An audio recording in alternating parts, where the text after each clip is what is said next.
सहना भवतु सहनौ भुनक्तु सह वीर्यं करवावहै तेजस्विनावधीतमस्तु मा विद्विषावहै। ओम शांति शांति शांति। ओम पूर्णमदः पूर्णमिदं पूर्णात् पूर्णमुदच्यते पूर्णस्य पूर्णमादाय पूर्णमेवावशिष्यते। ओम शांति शांति शांति। श्रुतिस्मृतिपुराणानाम् आलयं करुणालयं नमामि भगवत्पादं शङ्करं लोकशङ्करं शङ्करं शङ्कराचार्यं केशवं बादरायणं सूत्रभाष्यकृतौ वन्दे भगवन्तौ पुनः पुनः। ईश्वरो गुरुरात्मेति मूर्तिभेदविभागिने व्योमवद्व्याप्तदेहाय दक्षिणामूर्तये नमः।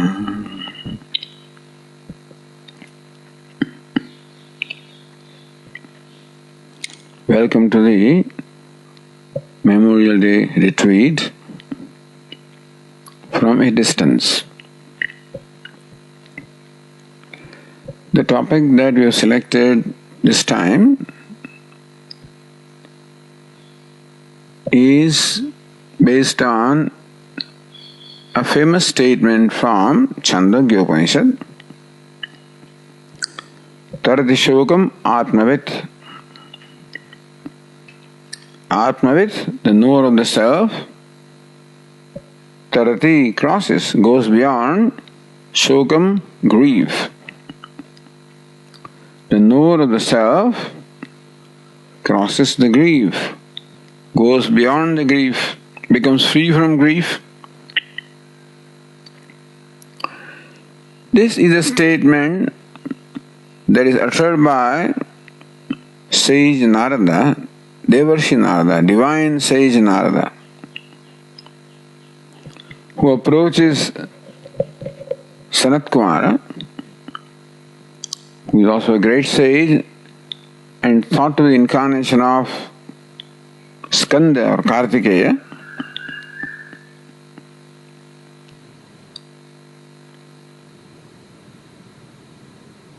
So the Chandogya Upanishad describes that sage Narada approaches Sanat Kumara.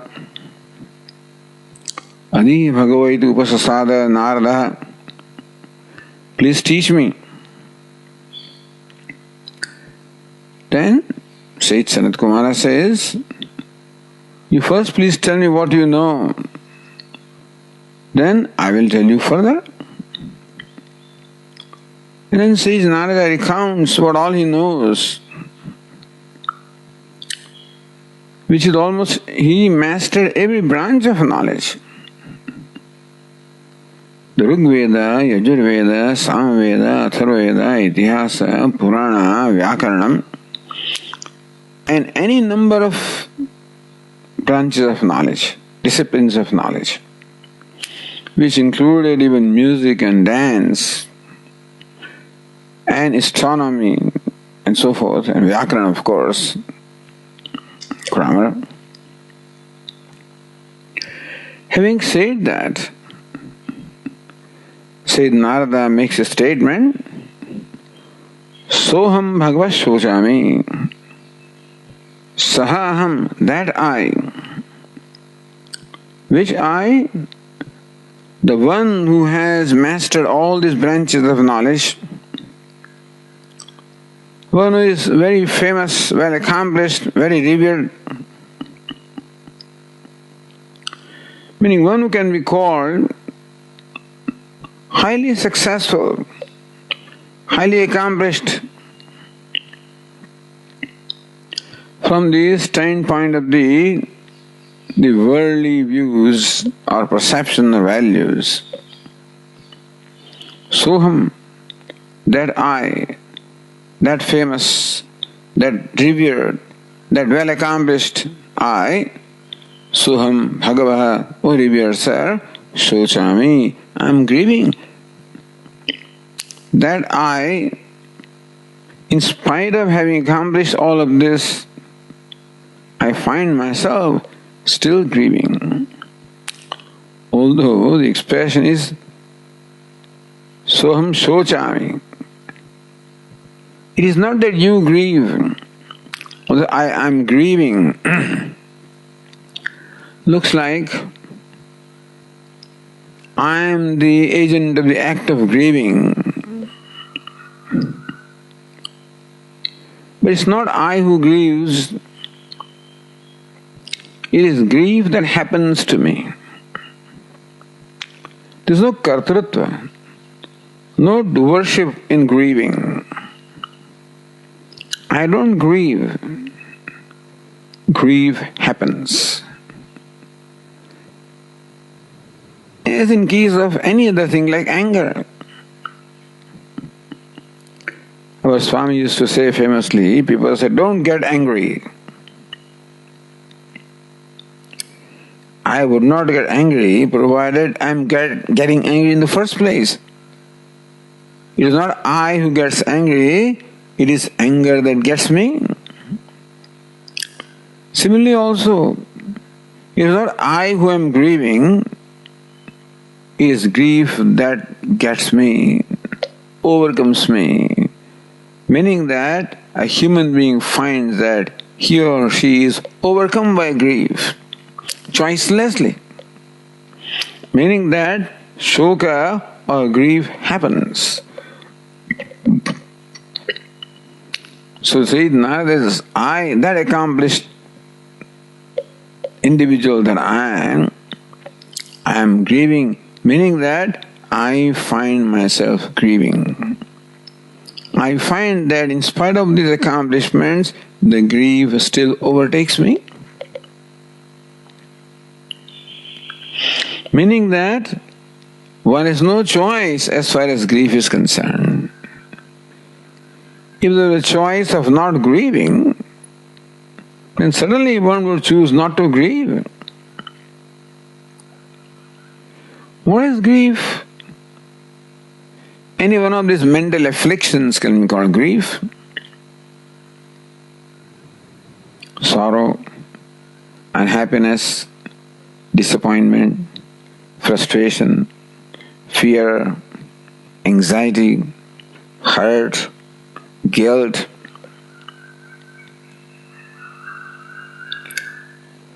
Any one of these afflictions, all of these can be included in grief. And all of these things happen to us.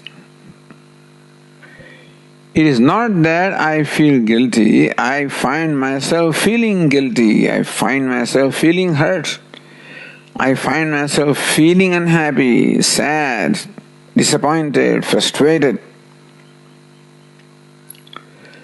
These feelings, they take over me. You call them feelings, afflictions, distress. These things happen to me. So this is what we have to understand very clearly. That this happens to us, we become overcome by them.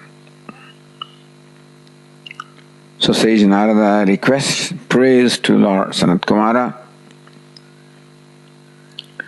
Soham Bhagavad Shochami Tammam Bhagavan Shokasya Param Tarayatu. The Venerable Sir, please help me cross this ocean of grief. Shrutam hetat bhavadrishebhyah, Shrutam hime bhavadrishebhyah. I have heard from great sages like you, Tarati Shokam Aatmavit, that Aatmavit, the knower of the self, Shokam Tarati, he crosses grief. So we find Sage Narada does not directly ask for self-knowledge, but says that I am grieving, or I find myself grieving. And I've heard from great sages like you that the knower of self crosses grief. Tanmam Bhagavan Shokasya Param Tarayatu. I who am grieving, the Venerable Sir, please enable me or make me cross this ocean of grief. Of course, by imparting the self-knowledge. So this is the fundamental perception that Vedanta provides.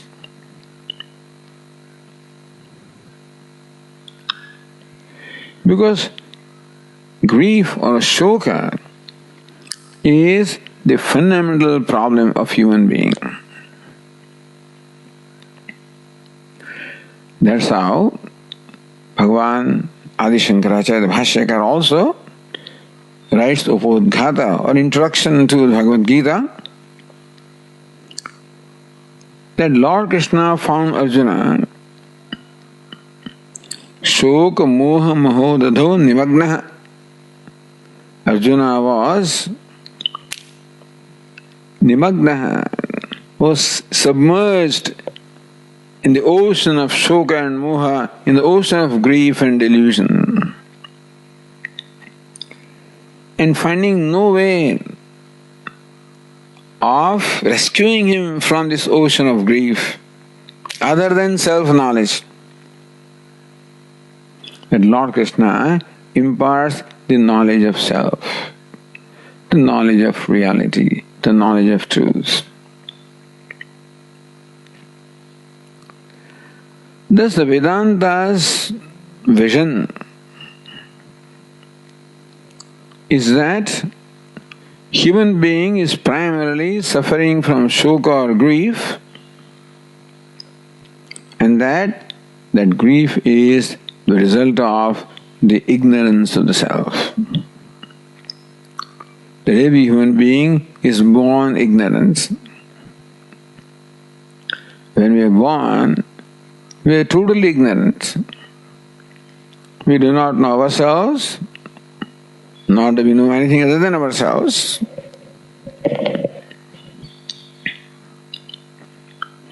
As we go, we keep on shedding ignorance. But still, this ignorance of the self persists because we do not even know that is a problem. That I do not know what makes me angry, what makes me sad, what makes me disappointed, what makes me hurt, what makes me feel guilty. My usual conclusion is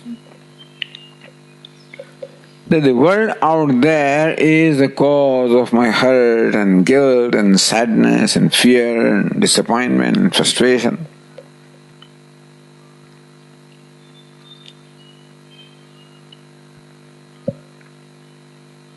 My boss is responsible, the spouse is responsible, the competitor is responsible, and so forth.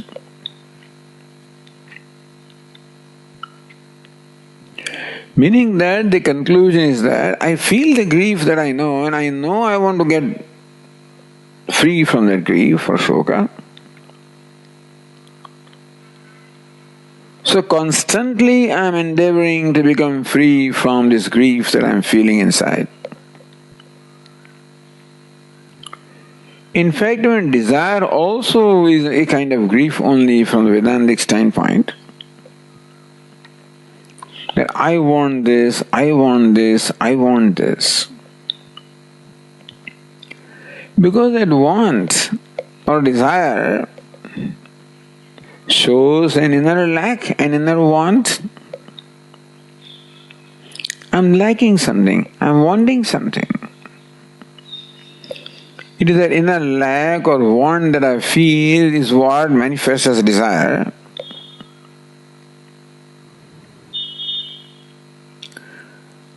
So it's not that there is something wrong with desire, it is the cause of desire, which comes from a lack or want about myself. As a human being, I am a self-conscious being, constantly conscious of myself, and therefore conscious of a sense of a lack or a want about myself. However I look at myself, I find myself inadequate, lacking, wanting. The reason can be is that I'm comparing myself with someone else, and in that comparison I find that I'm not as good as someone else, not as accomplished as someone else, not as good looking as someone else, not as strong as someone else, not as skilled as someone else, not as wealthy, famous, powerful, etc. And there's always someone in the world out there who is accomplished more than I have in any given field. And in comparison to that, I'm going to find myself not quite all right. So this constant feeling that I am not quite all right, I am not what I want to be or what I should be. There seems to be an ideal I of some kind of a vague picture I have in my mind of what ideally I should be, which may be adopted from someone else, and that is the reason why that ideal I also keeps on changing depending on who I compare myself with. But at any given point in time there is an ideal I. In comparison to that I find myself inadequate as I am.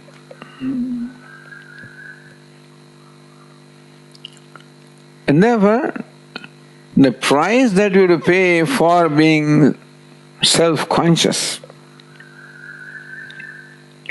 is a constant feeling of inadequacy, a sense of lack or want about the self. Understand that being self-conscious is the mark of evolution. Among all the living beings, human being is a self-conscious being, or most evolved self-conscious being. I guess every living being has some kind of self-consciousness. Otherwise they cannot live their life. Ahara, nidra, bhaya, maithunam. How to appease the hunger, how to get food. Nidra, taking rest. Bhaya, how to protect oneself. Maithunam, how to procreate. These basic instincts are given to all the creatures. And the Creator has also given to every creature an insight into how to fulfill these basic urges.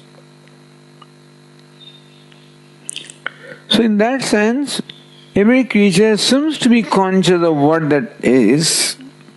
A tree also knows what kind of minerals it should extract from the earth. A dog knows where to get its food, a cat knows where to get its food. A dog treats a dog in a certain way, a dog treats a cat in a different way, a cat treats a mouse in a different way. So knows that mouse is not, cat is, I am not mouse. And when cat sees another cat behaves in a different way, so the cat seems to know somewhere I am a cat. Whether it uses that word or not, is aware of itself. In a way, the dog seems to be aware that it's a dog. That's the reason why its behavior with dogs is different and with other creatures is different. So in that sense, every creature is self-conscious. And that self-consciousness enables them to fulfill those basic urges of ahara, nidra, bhaya, maithunam. And that's all their needs are in their life. They've evolved only to that extent that they can see that only that kind of need within themselves. Not that they are more evolved than human beings, but this is the amount of self-consciousness they have. And that protects them from being sad. There's enough self-consciousness to live their life, but not the kind of self-consciousness that can make them sad or unhappy or depressed. So this sadness is essentially absent in creatures other than human beings. You don't find animals being depressed, sad, angry, violent. If they need to attack their prey, that also is part of the scheme of things. But an animal does not kill for the sake of killing. It kills its prey to satisfy its hunger. When the hunger is satisfied, it just leaves it and walks away. Some other creatures come along to have their feast. Meaning that the self-conscious, that is not the topic here, but the self-consciousness that other creatures have is such that it keeps them in harmony with the nature.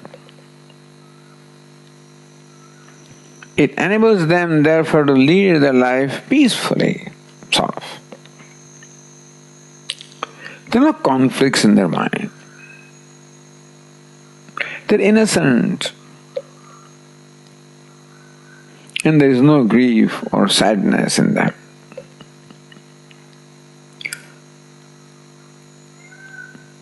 Why am I saying this? Not to make a point that you have devolved to that level. You already evolved with the self-consciousness that we have. But with this self-consciousness that we have to acquire that innocence that they have. They have the innocence by default, because their self-consciousness does not permit them to be wicked, does not permit them to be violent, does not permit them to violate the harmony of the nature. And therefore they are in harmony. We on the other hand have a much higher level of self-consciousness, which unfortunately causes us to recognize the lack and want that we have. All creatures have that, but they're not aware of that. They're not evolved to recognize the inherent lack and want that they have. Whereas we have evolved to to recognize the lack or want that we have. The bhayam, the fear we also have. Insecurity we have.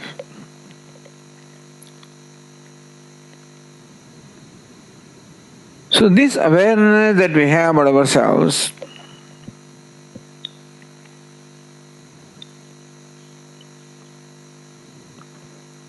creates insecurity, fear, self-centeredness, narrow-mindedness, selfishness.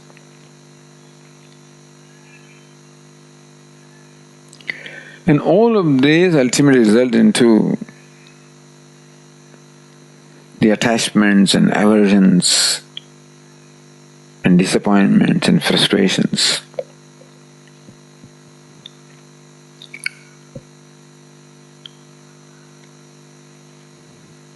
Which is what we call grief or shoka. So the self-consciousness that we have is the cause of our grief.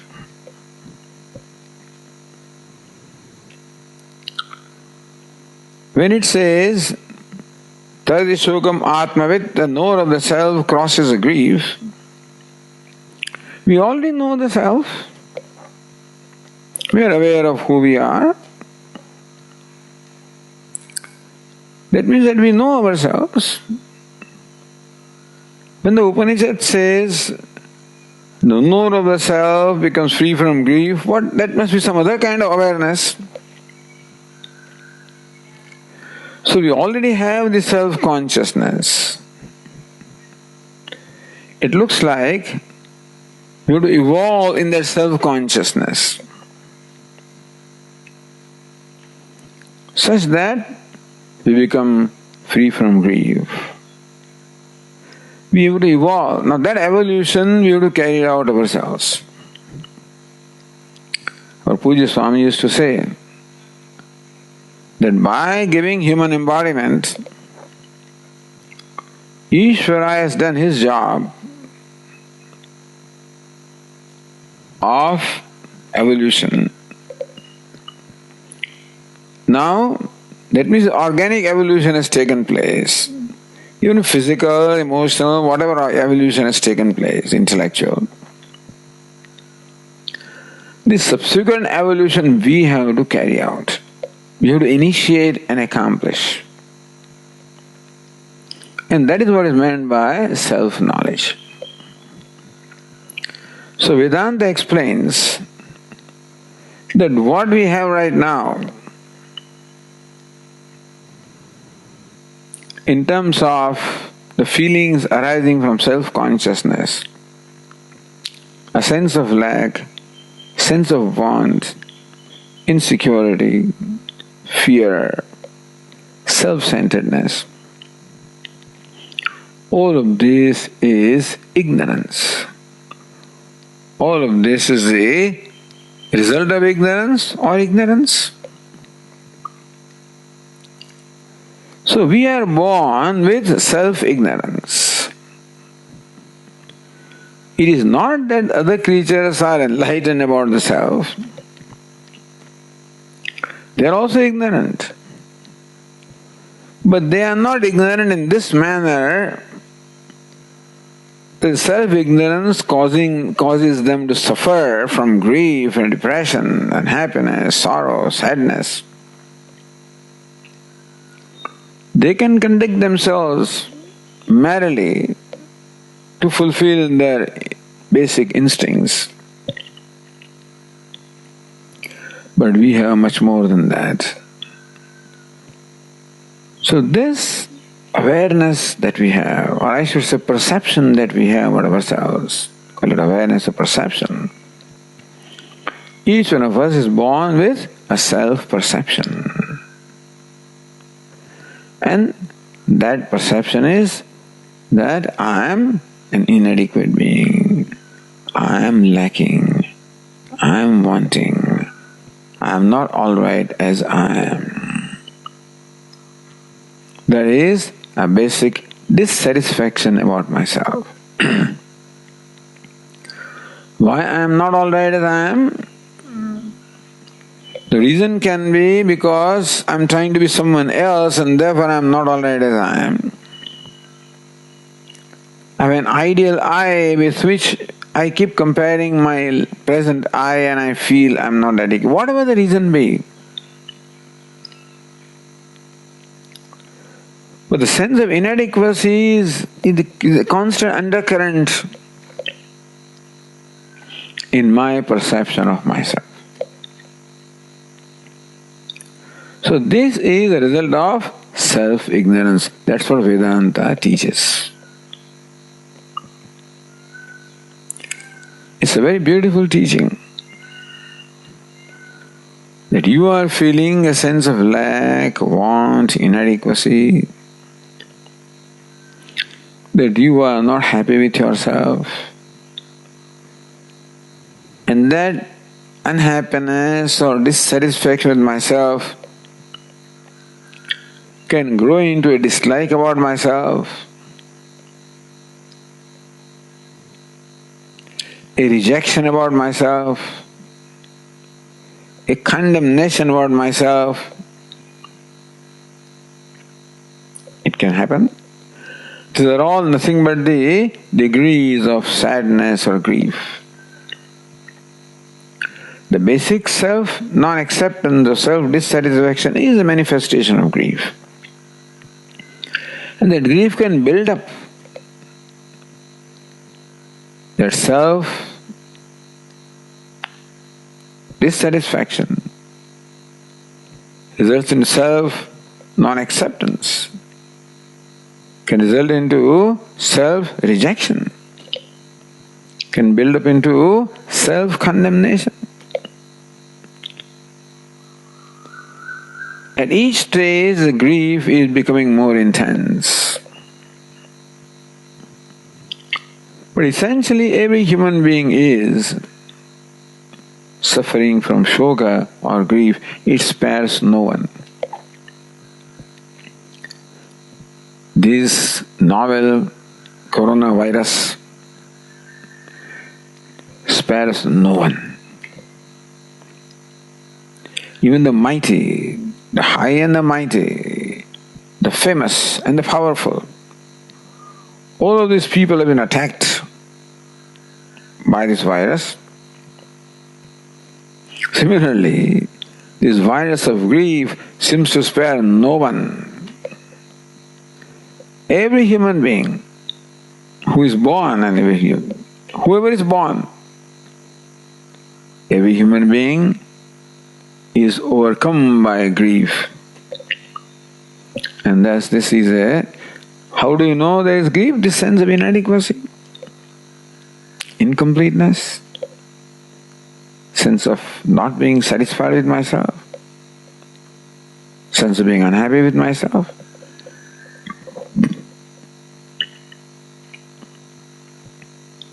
And that's what causes unhappiness with others.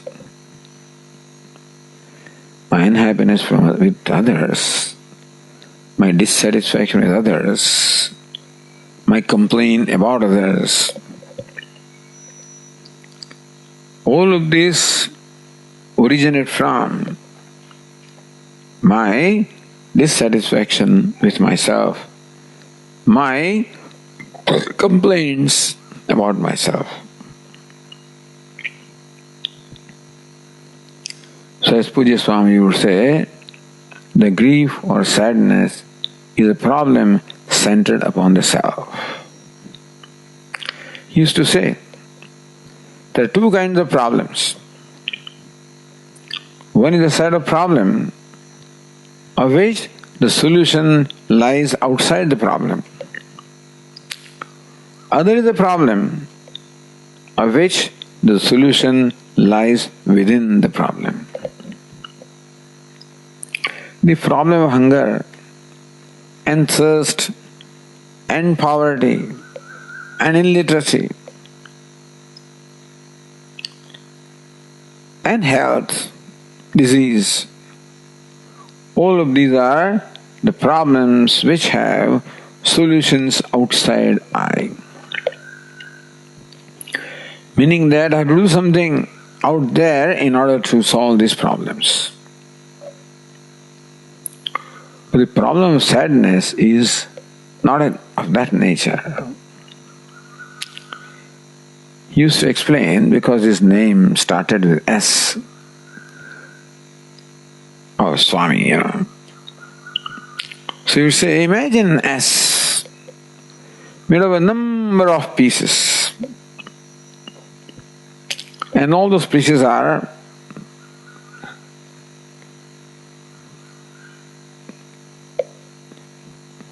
just squatted here. Meaning that now you don't know what is what. So scattered, rather the pieces are all scattered. And you are supposed to assemble them. And you try assembling them, but somehow that S doesn't happen. The pieces have to be assembled in a certain way and you keep trying and it doesn't seem to happen.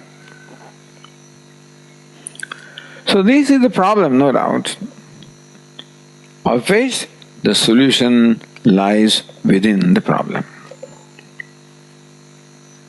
Whereas,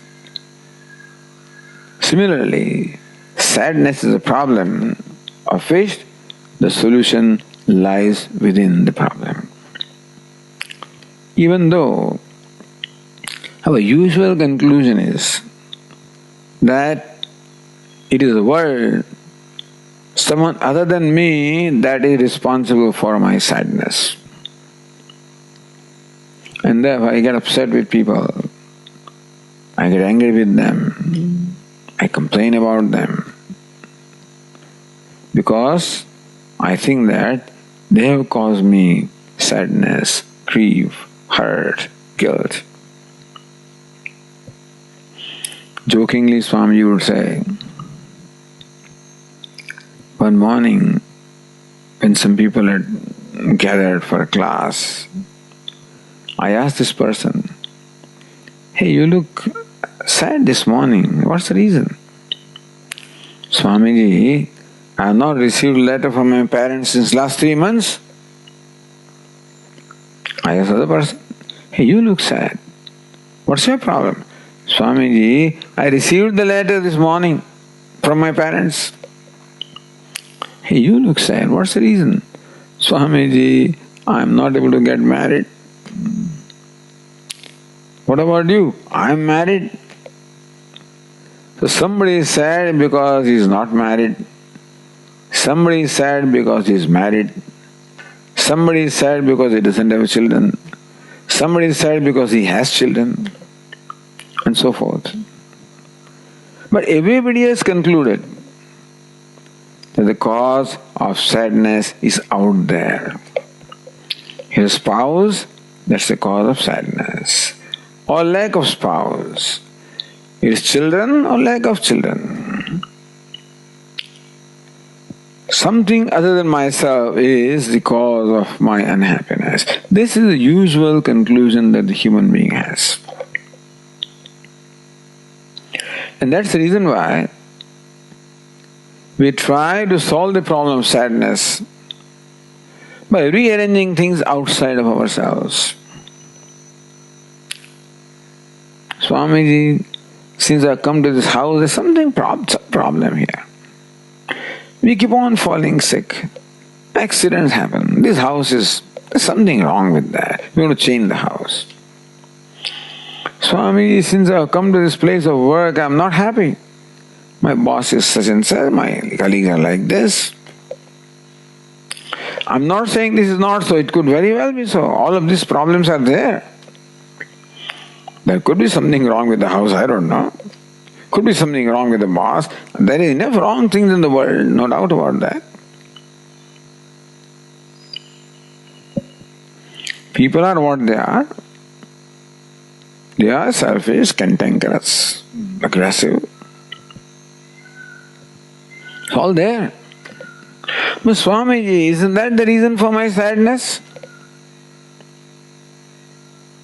Not the entire reason. True. If somebody insults me, it is cause of sadness. If somebody ignores me, also cause of sadness. I feel not included. I feel isolated. I feel rejected. All of these are certainly can cause sadness, no doubt about that. But still, they need not cause sadness. That's what Vedanta would teach. Yes, they seem to be reasonable causes of our sadness. That Swami, I lost my job. I failed in my enterprise. I lost my near and dear one. Certainly there are a number of causes like that which are known to cause sadness, and I will not say that they should not affect you at all, because we are sensitive people. But Vedanta teaches that in spite of all of these, in spite of the world being what it is, there is no need that we have to feel sad. Meaning that it is not compulsory or necessary that a given situation has to make me sad. Because sadness is the result of this combination of two things. One is what happens out there, and the other is my own participation in that. Meaning that unless I participate, nothing can make me sad. In a way, I can say that I empower someone or something to make me sad.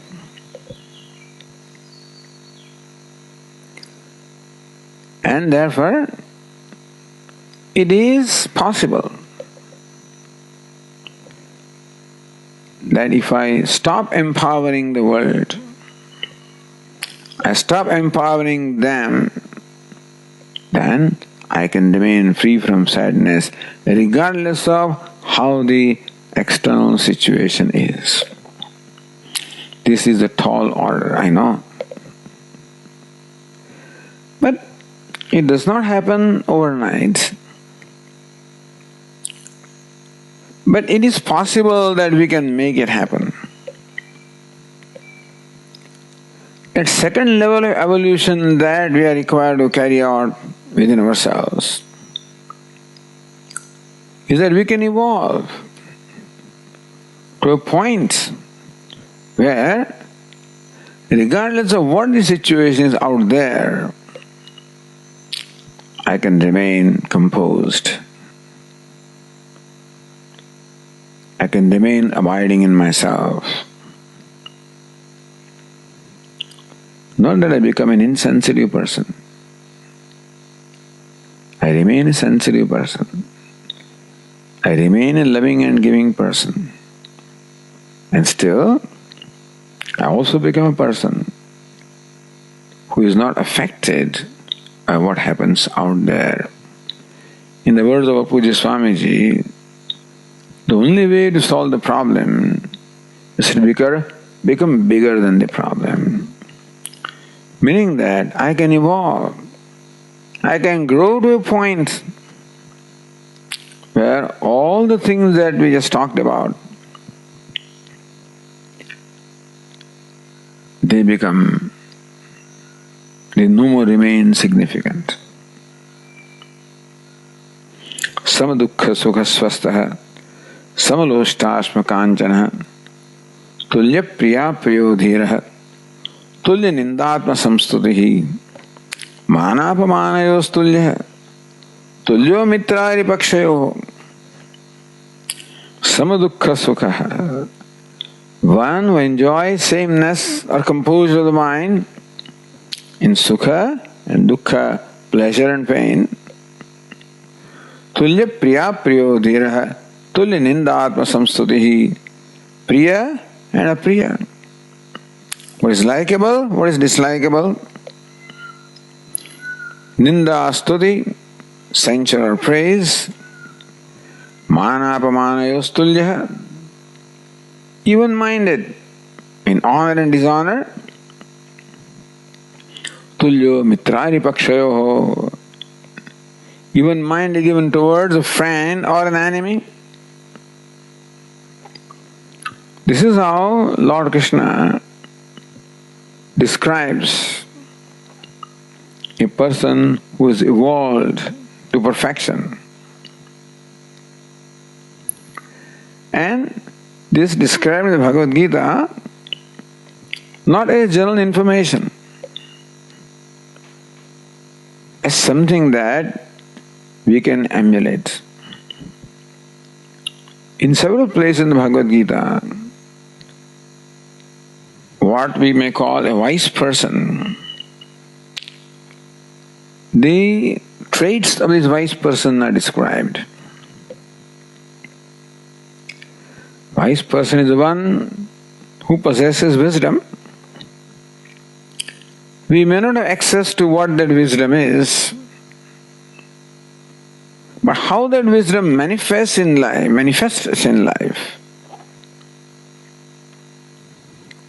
is sama dukkha sukha swastha. Swastha, one who is self-abiding, one is composed.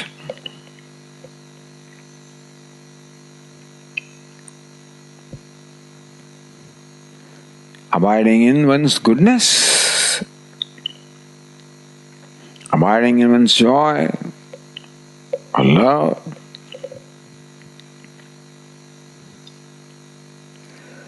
It is possible to achieve that state. That is called self-knowledge. That's what knowledge does to us. Tarati Shokam Aatmavit. Aatmavit, a knower of the self, is described in this manner. And this is a description of a person who has crossed the grief. Samadukha sukha swastha. Samalushtashmakanchana. Even-minded even to a clod of earth or a stone or even gold. Meaning that they do not create any kind of temptations in him, a desire to acquire or give up, because he abides in himself.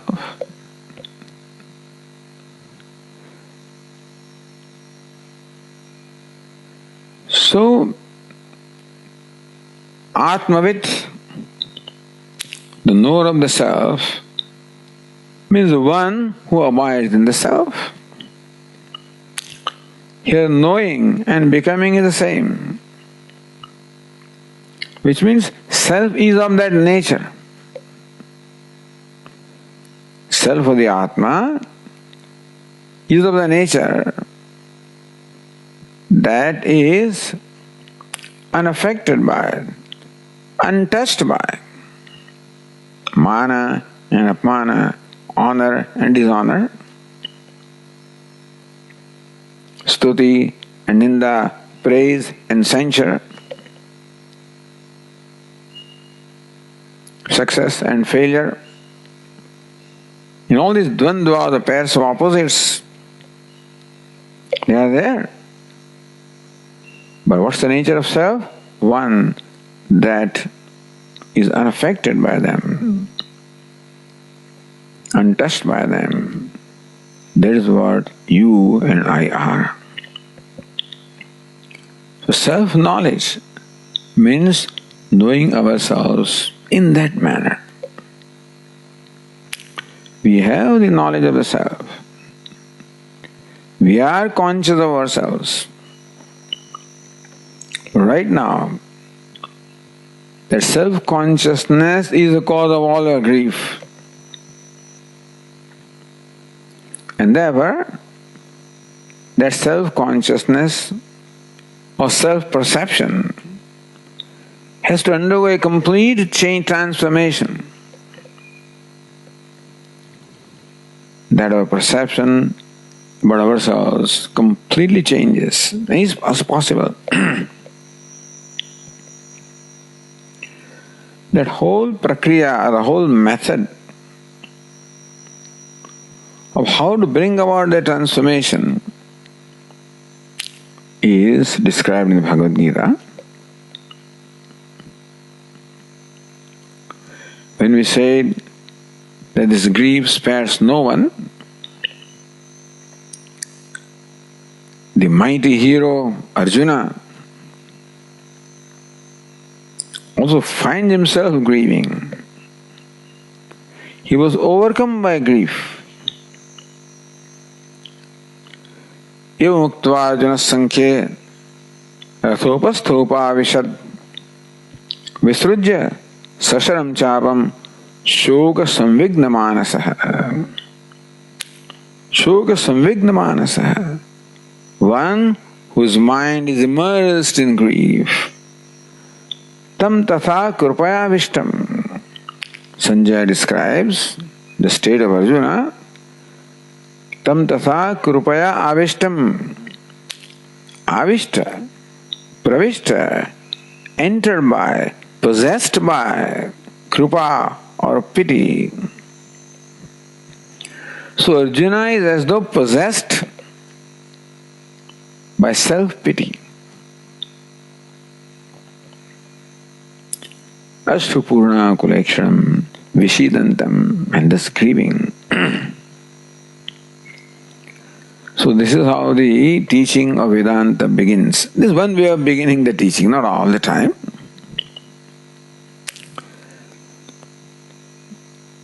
Teaching can begin in the Upanishad, it begins with jignasa or a question or inquiry on the part of the aspirant.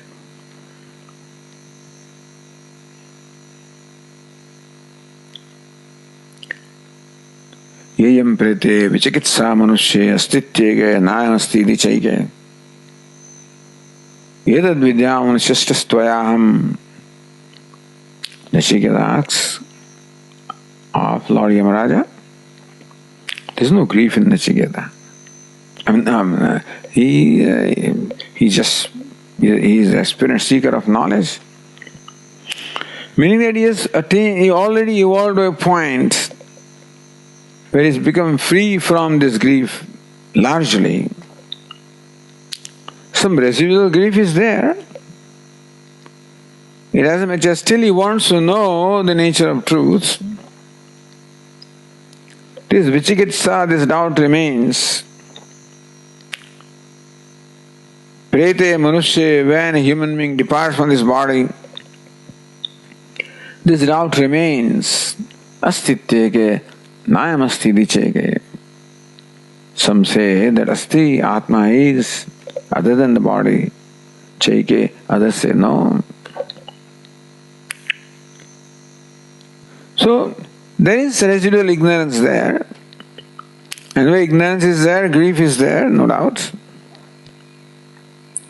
But very often Upanishads begin at that point where the very gross expression of grief has been overcome. That the aspirant has evolved to a point where he has become or he has overcome this very gross manifestation of grief. Vedanta calls it sadhana chatushtaya sampatti, the fourfold inner wealth: viveka, vairagya, samadhi shatka sampatti, mokshutvam. Understand that all of this is freedom from grief. acquiring these qualifications, acquiring this inner wealth, is progressively becoming free from grief. So it is true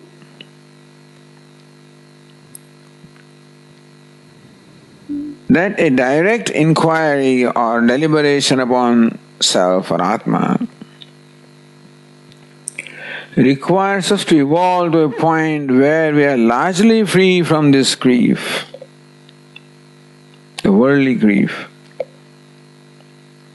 Some spiritual grief may be there, but worldly grief is largely overcome.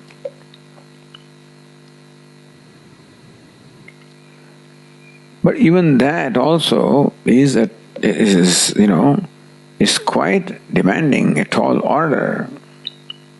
Viveka, Vairagya, Samadhi, Shatka, Sampatti. To acquire that state of mind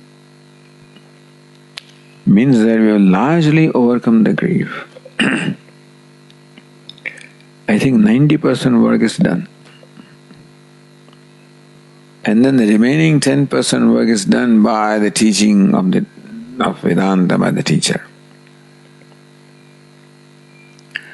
So no doubt, Tarati Shokam Aatmavit, the knower of the self crosses the grief, and in the Chandogya Upanishad, from where this statement is taken, says Narada apparently possesses all these qualifications. And that all he needed was the Upadesha or the teaching or unfoldment of the nature of the self.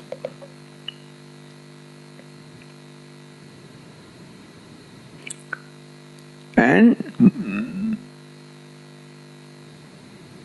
he became free from kashaya or impurity, mridhi kashaya.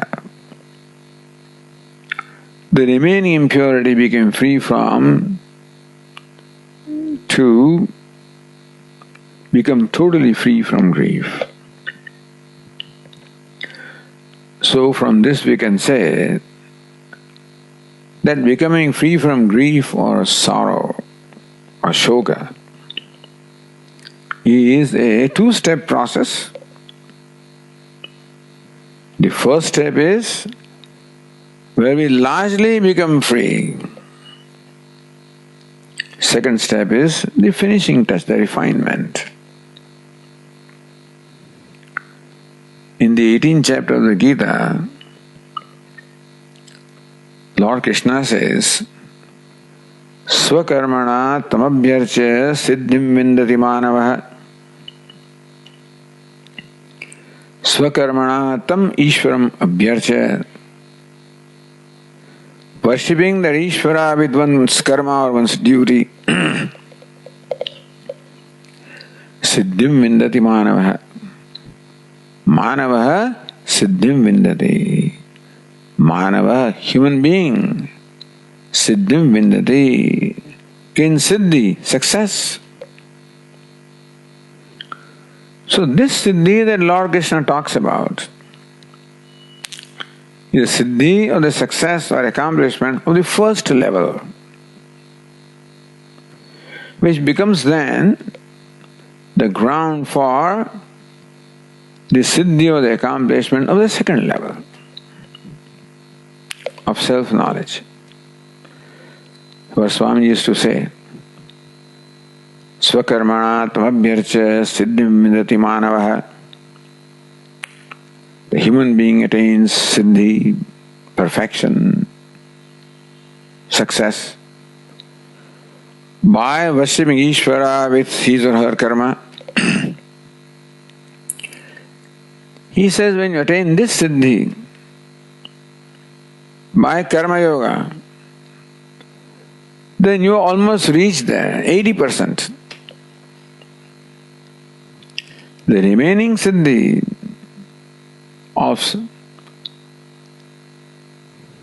of inquiring or deliberating upon the self, Shravanam and Atma Vichara, is not far away now. And so, Bhagavad Gita or Vedanta presents. This is the subject matter of Vedanta. And that's why the introduction of Bhagavad Gita also is on the part of Bhagavan Bhashyakara. When Bhashyakara analyzes the state of the mind of Arjuna, which is described in the first chapter of the Gita and the first 10 verses of the second chapter. And Bhashyakara does not comment upon these verses, most surprising. I guess he did not see the need to write Bhashya on these verses. Some people have some, problem with that. How come he did not write Bhashya on this? Even though he did not write Bhashya on every verse, he did summarize what these verses have to contribute, convey. And that in all these verses, we learn that Arjuna is suffering from Shoka and Moha, grief and delusion. And this Shoka and Moha is what makes a person does or does not do what they do. In case of Arjuna, we know that when confronted with the challenge of fighting this battle, understand that this is a unique kind of battle. Arjuna has fought many battles in the past and won them. But this is a unique kind of battle where he should fight with own kith and kin, where the possibility of the death of all of these people whom he loves. So in this kind of a unique or challenging situation,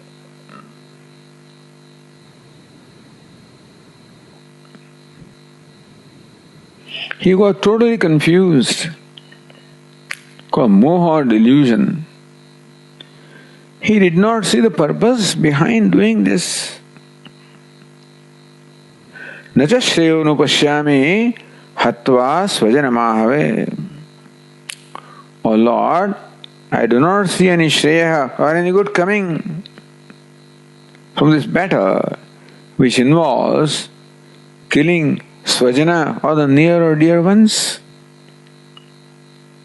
Svajanam hi katham hatva sukhina syama madhava.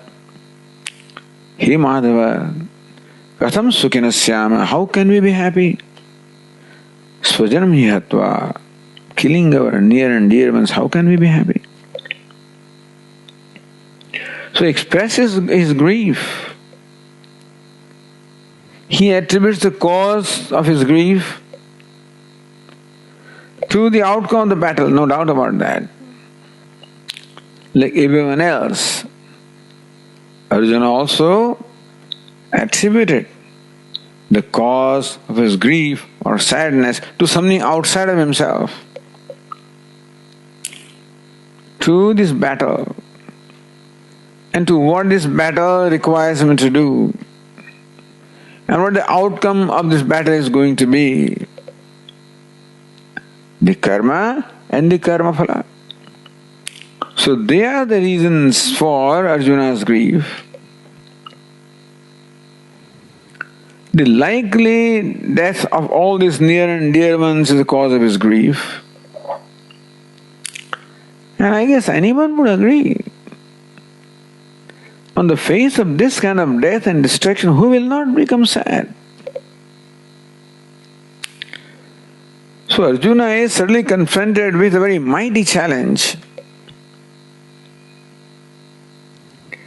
The situation in which he is placed would make anyone sad. Meaning that in case of Arjuna, this sadness or grief can be justified. And still Lord Krishna wants to teach that it is not justified. Meaning that this Bhagavad Gita starts with a very challenging situation and a problem of very tall order.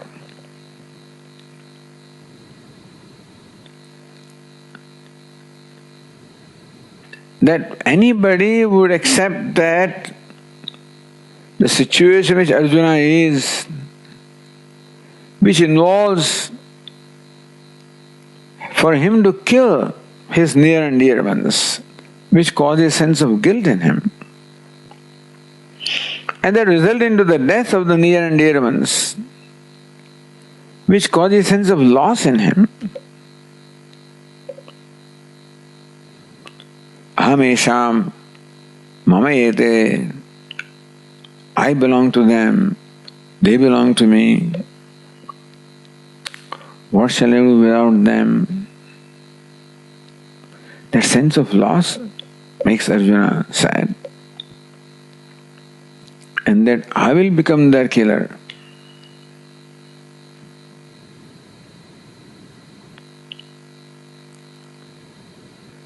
That, oh Lord, that just for the sake of this kingdom and happiness, yad rajya sukha lobena hantum svajana mudyataha.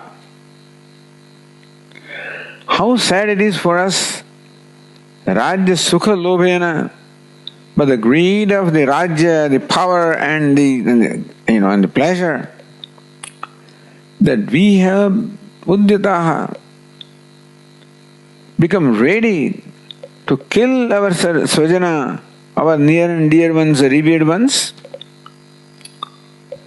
so that I'll be a killer. That causes in him a sense of guilt. And they will all die. What shall I do without them?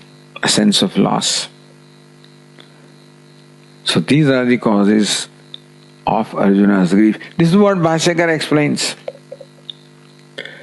So even though Bhashyakara has chosen not to write commentary on these verses, but he wonderfully summarizes what these verses convey. The state of mind of Arjuna, which is shoka or grief, the shoka and moha, is what we see manifesting from the words of Arjuna. And that shoka and moha are because he does not know the nature of reality, nature of the self. He does not know who he truly is. Nor does he know who Bhishma and Drona truly are. And therefore Lord Krishna begins his teaching, Ashochan anushochastvam. You are grieving for those who do not deserve to be grieved for. Now this is a very